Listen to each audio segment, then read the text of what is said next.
Bonjour, la Fédération des chasseurs de Loire-Atlantique a fêté ses 90 ans en organisant début août sa toute première fête de la chasse.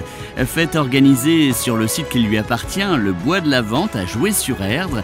L'occasion pour le nombreux public de découvrir les pratiques de chasse et même pour les plus jeunes de s'initier. Disons que l'occasion fait le larron, c'était 90 ans de la fédération, on voulait marquer le coup.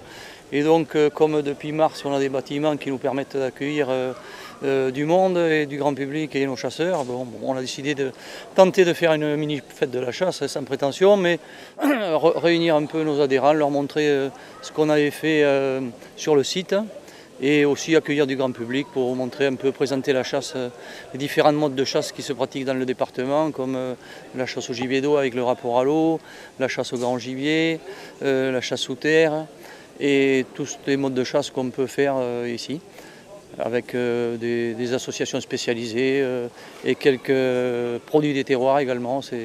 Ça fait partie de la convivialité de la chasse.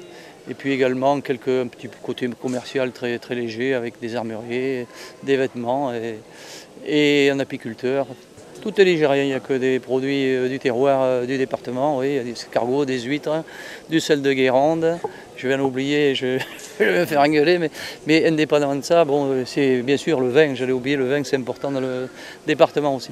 Je pense un peu une vitrine qu'on a voulu faire, présenter la chasse d'abord aux non-chasseurs, mais aussi aux chasseurs, parce qu'il y a plusieurs types de chasses différentes et personne ne pratique toutes les chasses en même temps, donc ça permet de voir comment on chasse l'autre, etc.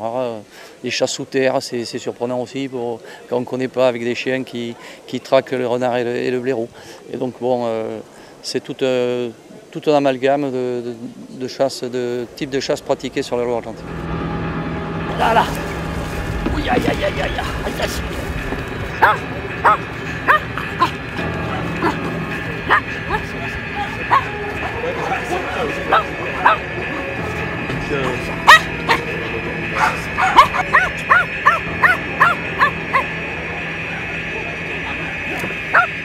Forcément que c'est une journée inespérée pour nous, on ne s'attendait pas à avoir autant de monde.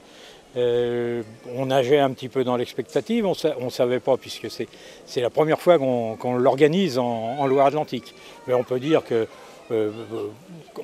ça fonctionne bien, ça marche bien, les chasseurs sont venus, les exposants sont là, les modes de chasse sont représentés.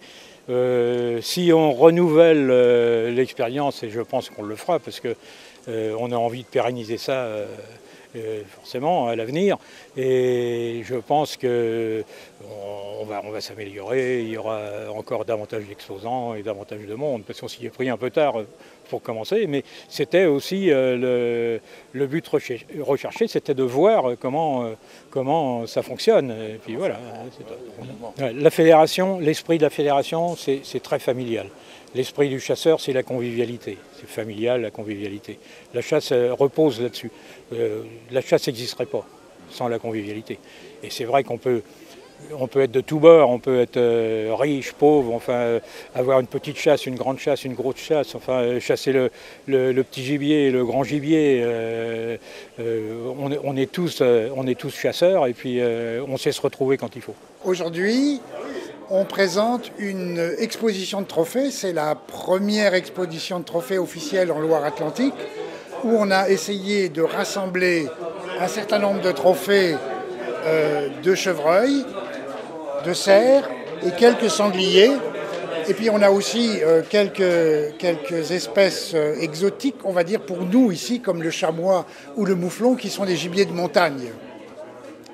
Mais en fait, c'était pour essayer d'intéresser les gens à la conservation des trophées, parce que c'est une image de la biologie et une histoire animale.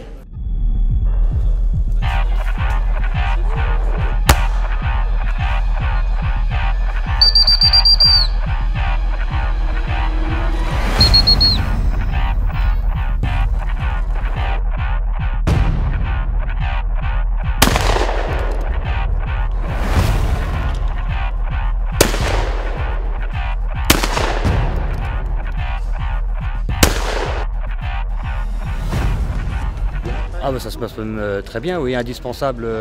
Disons qu'on travaille avec la fédération de manière assez récurrente tous les ans avec les formations obligatoires pour les jeunes chasseurs ou même les anciens qui veulent se mettre à l'arc. Donc on est entre guillemets partenaire de la fédération, donc c'était la moindre des choses que d'être présent pour l'anniversaire. Ça suscite toujours autant d'intérêt, les gens sont toujours aussi curieux de découvrir. Après au niveau des pratiquants, comme c'est un mode de chasse où il faut quand même s'entraîner assez régulièrement et de façon assez difficile.